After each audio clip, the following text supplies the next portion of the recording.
Monsieur le ministre, pensez-vous, comme la grande majorité de l'opinion, que les idéologies en politique ne peuvent plus exister? Non, moi je pense que tant qu'il y aura une vie culturelle, une vie intellectuelle, il y aura des idéologies qui vont traverser nos sociétés. Une société, l'idéologie renvoie à une certaine vision du monde. Et sur le plan politique, ça renvoie à un peu l'angle sous lequel les formes d'engagement et l'angle sous lequel se font les engagements. C'est un peu ce qu'on a discuté tout à l'heure. Ceux qui s'engagent en politique pour changer la vie, ceux qui s'engagent en politique pour préserver un ordre établi. Donc il y a toujours des divergences de vision de ce point de vue-là.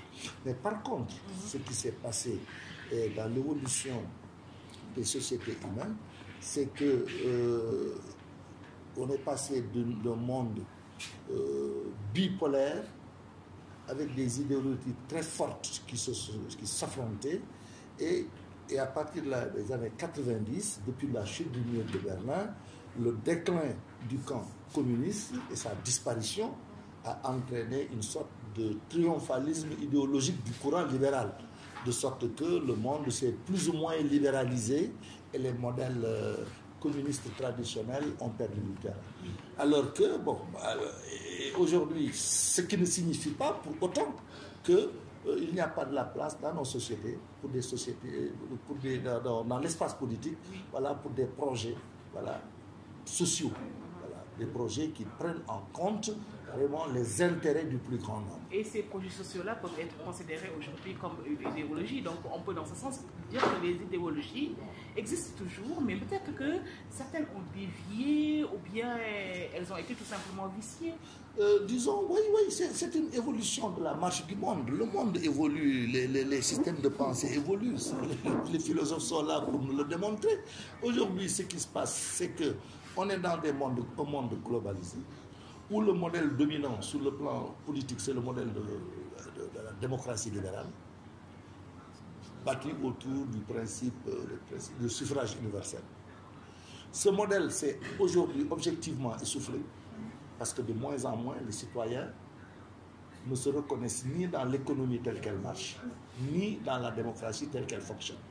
Les citoyens, de façon générale, considèrent que la démocratie est plus au service des groupes dirigeants qu'elle n'est à leur service. Et ils considèrent également que l'économie fonctionne plus au profit des minorités possédantes qu'au profit des... Et c'est un peu ce type de contradiction auquel nos sociétés sont confrontées et qui justifie d'ailleurs l'amplitude des révoltes et les convulsions qui traversent nos pays. Et c'est de ce point de vue que je considère qu'on est dans un contexte historique très intéressant où on doit travailler à des formes de recomposition et réinventer les modèles démocratiques pour qu'elles soient davantage conformes aux aspirations des populations. Est-ce que c'est ce discours-là que vous tenez au sein de la coalition du parti? Ah mais c'est clair, moi c'est ça mon code de... Voilà, chacun est structuré voilà, à partir des principes qui guident sa vision. Moi, c'est un peu ça mon combat. Mon combat aujourd'hui, sur le plan politique, c'est d'obtenir qu'on aille vers des modèles de démocratie plus participatifs. Parce qu'avec toute cette révolution qu'il y a eu sur le plan en termes d'accès au savoir et sur le plan de la technologie, les citoyens revendiquent de plus en plus d'être associés dans la gestion des affaires. On doit évoluer vers des modèles de gouvernance moins verticaux, voilà, et pour tendre vers des modèles plus horizontaux. C'est ça un peu la tendance historique. Et je pense que cette équation, si les élites politiques à l'intérieur des nations et à l'échelle des nations ne la prennent pas en compte, on risque d'aller vers des conditions qui peuvent... Alors, monsieur le ministre, votre compagnonnage avec le président Macky Sall, un petit bilan? Non, moi je pense que Macky, je considère qu'il a hérité du pays dans un contexte très intéressant. Il a pu bénéficier d'une coalition très large qu'il a su préserver. C'est à partir de là qu'il a pu conduire des réformes très importantes. Il a pu d'abord bâtir une politique de développement, fondée sur une vision, le plan Sénégal émergent, on peut être d'accord, on peut pas d'accord sur tel ou tel aspects, mais au moins il y a une vision et une perspective 2035 et qu'il est en train de dérouler. Je pense que on est dans un contexte aussi avec le changement en cours de statut de notre pays. On va évoluer vers le statut d'un pays pétrolier et gazier. Ça peut ouvrir de bonnes perspectives, mais à condition que tout ceci soit géré de la façon la plus claire, la plus transparente possible, ce qui est sa volonté, en dépit de ce que disent ses adversaires. Alors, sur quel point il doit encore faire un peu plus d'efforts, à votre avis? Moi, je pense qu'il faut poursuivre les réformes. D'abord, parce que vous savez, le plan Sénégal émergent est structuré autour de 3 grands axes. Transformation structurelle de l'économie. Axe 1. Axe 3. Bonne gouvernance, sécurité. Et axe 2. Capital humain. Je pense que c'est l'axe 2 qui doit entraîner les autres axes. Et je pense que c'est pourquoi le débat sur l'école et la formation professionnelle est un débat essentiel. Voilà. Je pense donc qu'aujourd'hui, nous avons l'avantage de ce qu'on appelle le dividende démographique. Tout à fait. Voilà, on a une population très jeune. L'âge médian, les gens l'oublient au Sénégal, tourne autour de 20, 21 ans. C'est ça l'âge médian. Donc un Sénégalais sur deux a moins de 21 ans. Alors, donc ça, c'est à la fois une contrainte en termes de prise en charge, parce que c'est une population en charge, mais c'est également un atout pour une nation qui sait gérer ce potentiel et le transfert. Absolument. Ce qu'on appelle la capture du dividende démographique. Et ça, le principal moyen de capture de ce dividende démographique, c'est l'éducation et la formation. Oui. Axe 3, comme vous l'avez souligné, bonne gouvernance. Sénégal, pays de producteur de pétrole, n'est-ce pas déjà un grand pas dans la bonne gouvernance que de rendre public les contrats que nous signons avec les multinationales? Mais ce n'est pas seulement ça. On a adhéré à l'initiative ITIE, on a mis en place le poste Petrogaz, on a décidé de l'ouvrir à la société civile et même à l'opposition. Voilà, le débat est ouvert. Le dialogue national qui est envisagé sera également une occasion pour discuter et construire un consensus national sur les conditions et les modalités de gestion, voilà, de cette ressource. Je pense que, et nous avons l'avantage d'accéder à ces ressources à un moment où on peut, dans un contexte où on peut tirer les leçons de tous les pays, voilà, y compris les pays africains. Donc je pense que nous avons là tous les moyens, si on est vraiment plus rigoureux dans nos débats, pour que vraiment le Sénégal puisse tirer le meilleur parti de cette opportunité. On va dire que partout dans le monde, les frontières ont tendance à être floues. Si vous regardez bien comment a été élu le président Macron, ni gauche ni droite, anti-parti, donc il n'est pas allé du côté de l'extrême gauche, ni de la gauche vraiment, il n'est pas allé du côté de la droite, donc c'est flou. Donc on va dire que dans notre pays, ça se décline. Je dirais même qu'il y avait déjà cette tendance bien avant que ça se voit en Europe par l'arrivée de certains régimes en Europe. Ici au Sénégal, la société civile, dès les années 90, a commencé à exister à côté des partis de gauche qui portaient la contestation. Cette société civile a grandi et a mué des projets de société.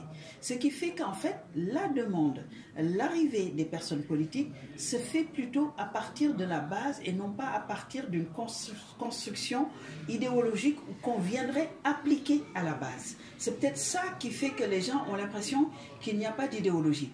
Mais moi, je dirais que l'idéologie, c'est la demande sociale aujourd'hui, qui nous prend complètement, qui nous submerge dans toutes ses composantes. La demande sociale au niveau de la santé, au niveau de l'éducation, au niveau du cadre de vie, au niveau du vivre ensemble, à tous les niveaux, fait que, est-ce que c'est le capitalisme qui le règle? Est-ce que c'est le communisme qui le règle? Les gens ne se posent plus de questions. Les gens veulent des solutions. Et c'est dans ce sens-là qu'on ne parle plus vraiment d'idéologie.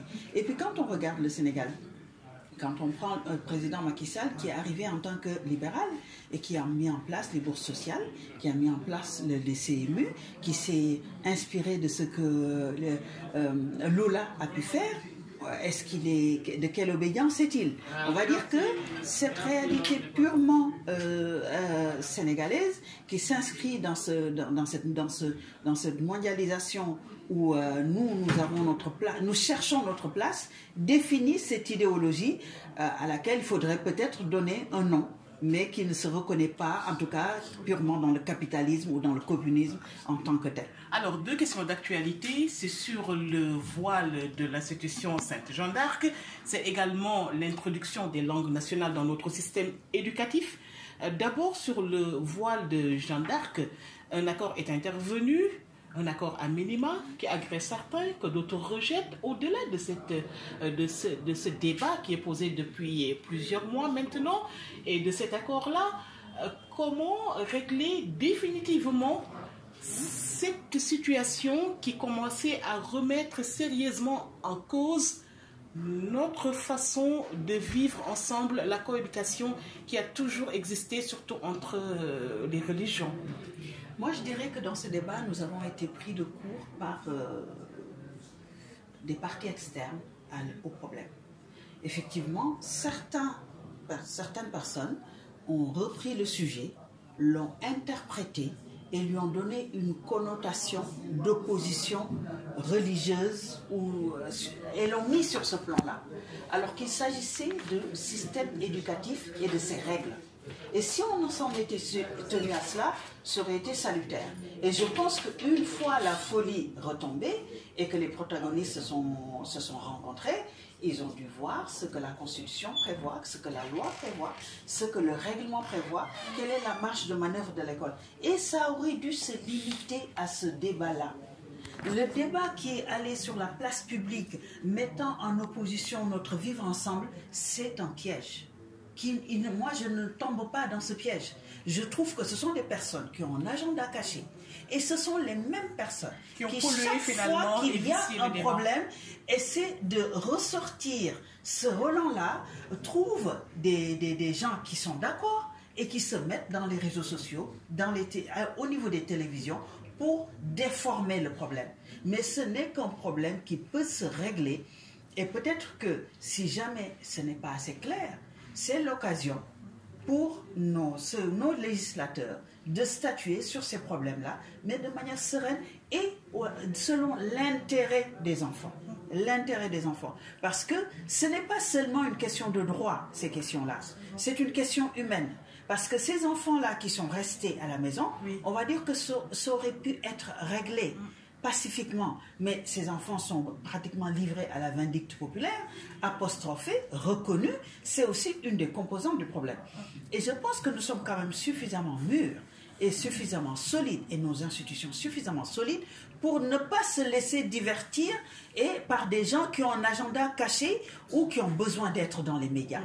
Cette question, pour moi, peut être réglée de manière très sereine. Alors, très rapidement, pour 2 minutes, peut-être le débat également au sujet de l'introduction des langues nationales dans le système éducatif.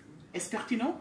Moi, je suis tout à fait d'accord. Parce que je suis dans le monde du numérique et on voit que les personnes qui n'ont pas su écrire, c'est quand même un problème pour ces personnes-là. Mais ils l'utilisent à travers le vocal. Et moi, j'ai eu des maîtres coraniques qui sont venus me dire, bon, j'ai des enfants à qui j'enseigne le Coran, mais je ne suis pas en mesure de leur donner les outils pour, quand ils seront grands, qu'ils puissent appartenir à ce nouveau monde.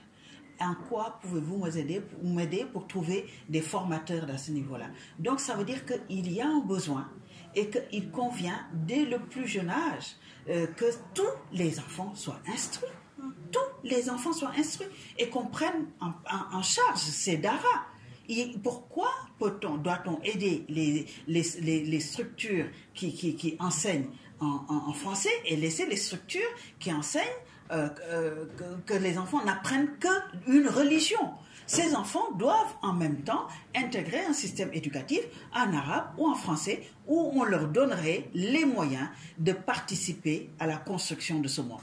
Et pas seulement n'apprendre que la religion et qui plus est en arabe, qui n'est même pas leur langue maternelle, où ils ne font que réciter, la plupart ne savent même pas écrire, et donc ne sauront même pas faire des messages en arabe, ni quoi que ce soit. Donc leur donner dès le plus jeune âge les outils de participer et de décrypter le monde à partir de leur langue maternelle ne peut être que salutaire, et M. Fall nous expliquait que des expériences qui ont pu être menées ont été très bien, sont très réussies et sont citées en exemple, y compris par l'UNESCO. Apparemment, vous avez, M. Adeba, une position particulière par rapport à l'introduction des langues nationales dans le curricula d'enseignement au Sénégal.